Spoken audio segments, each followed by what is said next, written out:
Hey again, everyone. Welcome back to another episode of Discussions of Darkness. This week, I wanted to touch on something that, for me, is a huge selling point of the World and Chronicles of Darkness settings, but it is definitely a double-edged sword, and it's something that a lot of storytellers and a lot of players have had to grapple with over the years.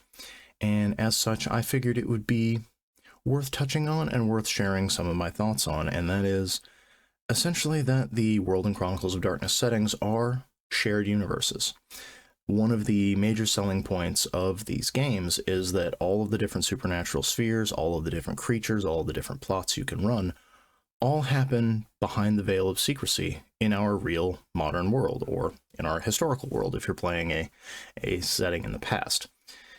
And that sounds like a lot of fun. It sounds like it could get very bonkers. The issue, of course, if you're a storyteller, is it also sounds like a lot of extra work, because you already have to take whatever game you're running, whether it's vampire, mage, Promethean, changeling, werewolf, etc., and you have to figure out all those NPCs and what the community is and what all the threats they're facing are, and then you have to take all of that time and energy and effort, and you have to build all the supporting communities for all the other supernatural creatures you have to deal with, and that is a lot to ask of someone, especially since we're all doing this for fun. With that said, I feel there are three major ways that you can embrace the shared universe conceit of these games without driving yourself mad as a storyteller. And you can mix and match these three however you want, but there is advantages and disadvantages to all of them, and they can really give you that flavor, give you that flair, without forcing you to essentially run half a dozen different games all at once, except for the third option, and we'll get there when we get there. But the first version of this way that you can have crossover with the communities, and this could be done basically wherever you want to set your game, whether you're in a big city where there's sure to be a presence of a lot of supernatural creatures, or if you're in a small town where you could realistically say, no, there's one dominant force here, and it may keep others away, is essentially other sphere as antagonist. Not necessarily enemy, but antagonist. As an example, say you wanted to run a Changeling the Lost game, or even a Changeling the Dreaming game. The scenario would work for both, and you set it in a relatively small town out in the country. Perhaps you're in flyover country in the Midwest, maybe you're out in the steppes in Russia, maybe you're anywhere there's not a lot of people, anywhere that could be described as a village. This would work. This is a scenario that lets you give your players a relatively wide open field. There's not going to be threats they're tripping over left and right most of the time, but it's also a place that, because of its isolation, you're not likely to bump into a lot of other communities until plot requires that you do. As an example, say your group of changelings is just trying to figure out their powers, figure out what's going on in their town, and then they realize through experimentation and through exploration there's a rather large pack of werewolves that have claimed this territory. Maybe it's because they need it for a hunting ground, maybe they are also looking for isolation and they know that out here in the hinterlands no one's really looking for them. Alternatively, they might have a spiritual site out in this area. They may have some variety of threat that they're combating, and they don't want anyone else getting in the way of them doing their duty. You now have that question of, do the werewolves try to push out the changelings? Do your changelings attempt to take this turf from the werewolves and then realize all too late that there's other stuff going on? That conflict becomes, at least in part, your current plot. And you could take this with a variety of other spheres. If you're running a vampire game, are werewolves trying to push you out of your area of the city? Are they trying to assassinate you and your coterie? If you're playing a Geist the Sin Eaters game, do you find yourself at odds with hunters who don't quite know what you are, but they've decided that you should have stayed dead? If you're playing a hunter game, has too many communities found out about you and now they're all coming for you? This is probably the most common way you see the shared world conceit being explored, of it's usually one supernatural creature fighting another supernatural creature, because it's an easy way to make plot, and it can really throw up the the calculation of challenge, particularly if those of us who have been in the LARP setting for very long know that when the storyteller introduces a mage, it means the players have messed up very, very badly, and now they are going to have to deal with a major threat. And this is not bad, but I would recommend that storytellers don't rely on this too heavily. Don't lean on this, because it can be very frustrating for your players to not really know what it is they're dealing with all the time and constantly having to essentially fight outside their sphere. It's fun for change up, it's fun for adding to the world and building your particular version of the setting, but it can be very tiring if you showed up to play game X and you're constantly dealing with threats from Y, Z, Q, Z, etc. The second version of how to embrace this particular aspect of the universe and setting is what I call the treaty. And this is something that you see far more often in areas of the world where there are large population centers that will draw big amounts of supernatural creatures, whether it's because they need a hunting ground or because they're hoping to hide among the masses, or just because the World of Darkness really embraces that urban plot a lot of the time. But it is when you have a lot of communities who have existed in the same area, or even just two communities who exist in the same area, and over time they've kind of learned to live with each other. They may not like each other, they may have conflicting interests, but for a variety of reasons, they have decided that we are going to establish some boundaries, whether it's physical boundaries of who's allowed to go where, whether it's societal norms of, like, there are certain things and certain protocols you follow if there's a problem. If you and a member of this other community, for existence, find themselves in conflict, you do not have pistols at dawn. You go back to your respective communities, you inform those above you, and they will negotiate over what happened, and they will figure out some sort of compromise. This allows you to have much bigger, much more vibrant supernatural communities.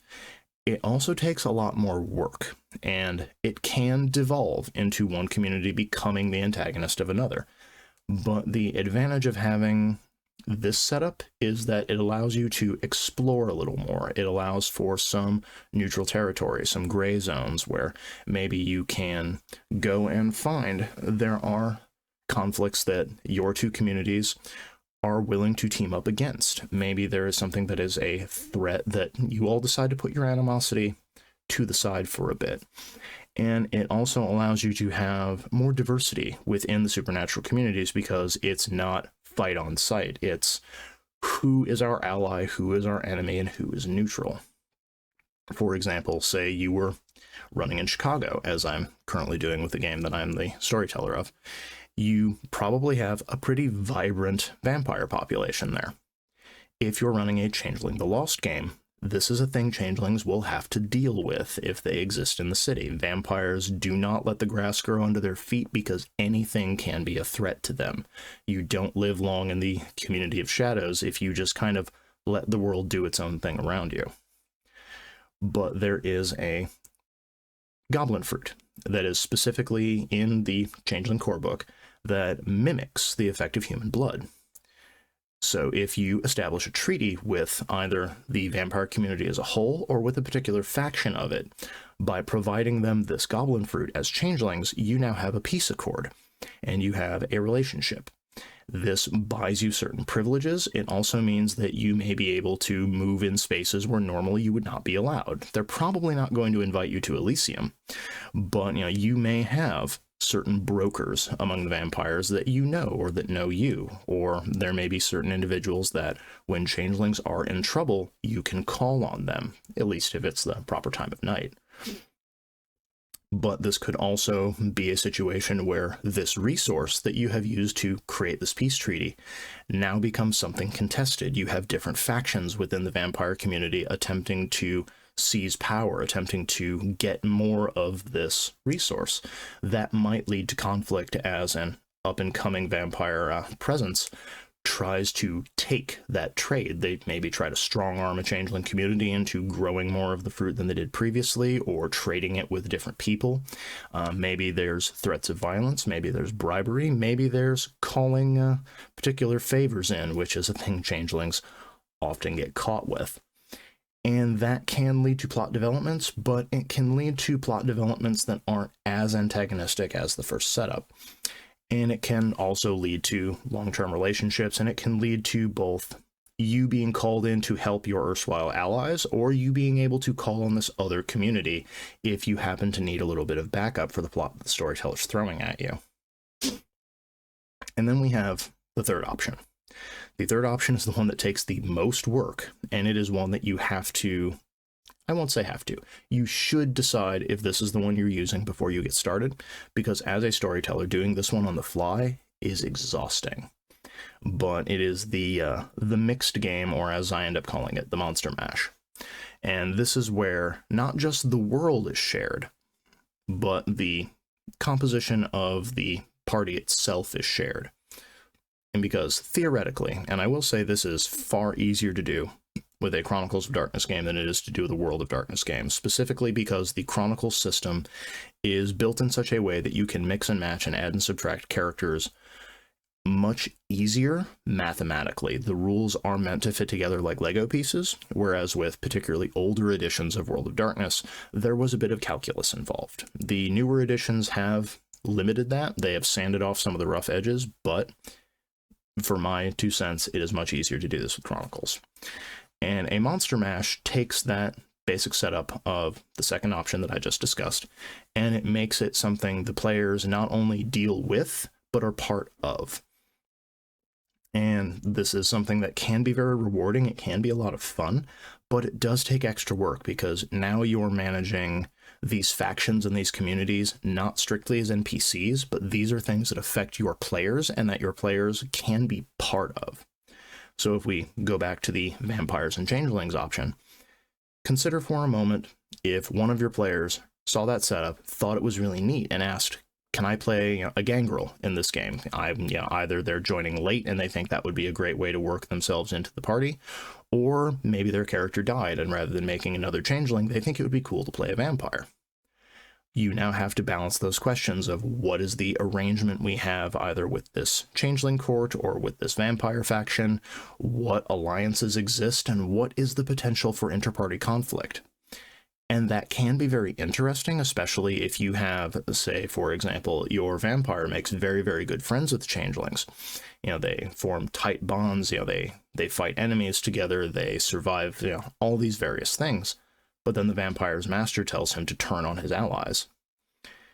That can, in the best case scenario, create some really dramatic tension, particularly if the vampire now refuses his master and he has to figure out a way to strike out on his own and burn a lot of bridges, and that can be very interesting. But at the same time, there is the potential that blows up in your face and he does in fact betray his allies and turn on the party, which is a thing that, if that is the way you want to run your game, far be it from me to tell you not to do that, but my experience is that when you have player-on-player conflict like that, it becomes problematic, feelings get hurt, and grudges get held. You know your players better than I do, you know your table better than I do, but that is not something I would recommend you put into your game and your chronicle without carefully thinking about it and talking to your players to make sure that's something they are down for and that they actively want. And the more monsters you want to add into this, the more complicated the socio-political relationships can get. Now, for example, if you had, say, a hunter who was going around and collecting a bunch of outcast monsters and they wanted to put together a squad to deal with individuals more dangerous than they were, that could be really fun. That could be really unique. So now you have a bunch of individuals who are using their supernatural powers to try and curb the worst aspects of the other supernatural communities. And it might be one of the only instances where you have sort of a suicide squad of the hunter promises them that as long as they're actively helping the cause, they won't be the prey until everyone else has been dealt with. Alternatively, you might have a bunch of different supernatural communities realize hunters are coming after all of them, and while we all have our issues and we all have our beef, we will let that settle until we have taken care of this faction that is assassinating us. So it's one of those the house divided cannot stand sort of things. And once all the hunters are dead, or at the very least they've killed enough of them that this threat is no longer going to bother the current supernatural communities, they will resume discussion of their own inter-conflicts. And these are really the major three ways that you can embrace this shared world concept and that you can bring it home to your table and for your players. But there is sort of a grayed out fourth option, and this is something I don't recommend because it really undermines buy-in to the setting and it makes your players feel a lot less interested overall. And that is essentially shared world on paper only. And this is something that I saw a lot in organized play, but it is something that I've also seen lots of storytellers use as essentially the, in case of glass, break for other community. And it is one of those of whether they're running mage, whether they're running vampire, whether they're running changeling, whether they're running werewolf, whatever game they're running, they do not want it to touch any of the other communities. They rarely go so far as to say none of those other ones exist, because often the lore is too interconnected and it means that they have to backfill the setting with all the stuff they've taken out. But it will be one of those scenarios where they will tell you, yes, there are vampires in the setting, there are mages, and there are werewolves, whatever. You're never going to meet them. Do not look for them. You cannot learn anything about them. They will not have any impact on this game that I am running right now. While you can have that conversation with your players, I have often found that by attempting to keep these other factions completely separate from whatever you're doing, especially if your game is set in a location that canonically has other communities in it, it really chips away at that foundation. It makes the world more empty, but also less interesting. And it takes away a lot of the opportunity you have for exploration, and it takes away a lot of danger. Because it's one of those things of wandering down a dark alley is never wise in the world of darkness. But when you know anything could be down there, every risk you take has that secret potential in it of, what if this is the time I run into one of those other communities? What if this guy on the street corner isn't just a random unhoused person? What if he's a Nosferatu under all those coats? What if that park ranger who has a dark secret to hide is an informant of a werewolf pack? And if we cross him, we cross them. What if that guy acting a little weird actually has the strength of an ogre, and if we really push this, he'll flip our car while we're still inside it? Taking away those options, well, again, you know your table better than I do, and you can do whatever you want in your game. It really takes away one of the major selling points of this setting, and it limits your options for expansion and for future games, because part of what I think is really fun if you're running, even if you run different chronicles in different settings, one of the fun things to do is if you set them canonically around the same time, or at least in the same timeline, then the effects of things your players did in the previous chronicle now affect what it is you have to deal with. And that can be very fun if you have characters who, say you, again, ran a changeling game, but the next chronicle you run is a vampire game. So now the vampires have to deal with all of the nonsense that the changelings did in the previous chronicle. And that can do a lot of your work for you as a storyteller, and it can allow your group to build their own sort of canon history, which can be fun to really explore and mess with. But that is my recommendation for how to really embrace the shared setting that is the World and Chronicles of Darkness, and how I think you can really bring it home without giving yourself a lot of extra homework when you're a storyteller. But that's my thoughts on it. If you have played a shared universe game that was very deep, whichever of the three options you did, let us know which one really worked for you. Tell us your stories in the comments. I want to hear which spheres you crossed over, how it went, and whether or not it was just the world that was mixed, or if your party was also mixed for this. And as always, until next time, happy gaming, everyone. Thank you for staying to the end of this episode of Discussions of Darkness. If you enjoyed it, please consider liking the video and sharing it on your own social media to help boost the signal. And if you'd like to help us keep the show and channel going, don't forget to hit that subscribe button as well. If you have any questions about the topic I covered today, or if you have something you'd like to see covered in a future episode, make sure to leave it in the comments below. Lastly, please check out the link in the video description to browse all of my World and Chronicles of Darkness supplements from Azukail Games. So far, we've covered Changeling the Lost, Vampire the Masquerade, Mage the Awakening, and Geist the Sin Eaters, in addition to a handful of general supplements that will be useful for any game set in the World or Chronicles of Darkness settings. Thank you in advance for your support. You're the ones who help us keep the lights on, so we don't fade into the shadows.